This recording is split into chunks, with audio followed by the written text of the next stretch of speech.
Sangokushi might not be a name that sounds familiar to Western gamers, but perhaps they've heard of the series as it's called here, Romance of the Three Kingdoms.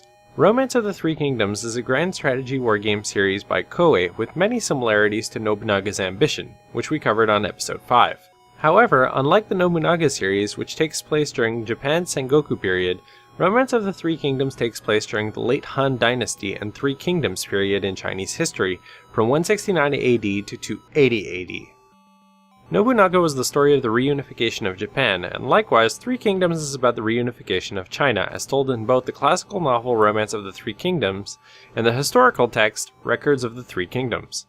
Records of the Three Kingdoms is also an important book for the research of Japanese history, and its Japanese name, Sangokushi, is where the Japanese name of the series came from. Oddly enough, gamers may be more familiar with a spin-off of the series, Dynasty Warriors. The very first Dynasty Warriors game, released in 1997, was a fighting game featuring historical figures from the Three Kingdoms games, as well as Oda Nobunaga and Toyotomi Hideyoshi from the Nobunaga's Ambition games.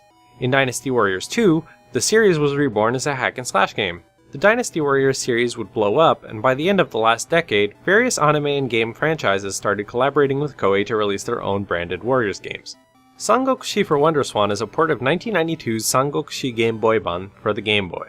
Game Boy Ban was an original title, mixing together gameplay elements from the first two Romance of the Three Kingdoms titles, taking the character face sprites from Romance of the Three Kingdoms 3, Dragon of Destiny, and the BGM from Romance of the Three Kingdoms 2. The WonderSwan release improves on the Game Boy version in two ways. Character face sprites have been replaced with the ones from Sangokushi 5, and it's now possible to play multiplayer via a link cable. I don't want to repeat myself too much, since this game is mostly the same as one we've already covered, but if you haven't seen that video, here's a basic overview. China is subdivided into many territories, each being run by a different warring faction.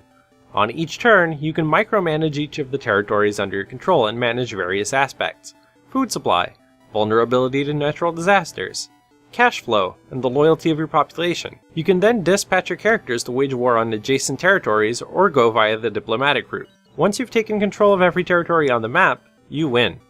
If only the game was as straightforward as its win condition. Much like Nobunaga, there is a lot to keep track of in this game, and unless you spend all day fantasizing about being a warlord, most of it isn't intuitive to newcomers, and it's totally overwhelming. That's perfectly fine though. I'm glad that these games exist for the die-hard audience who enjoys them.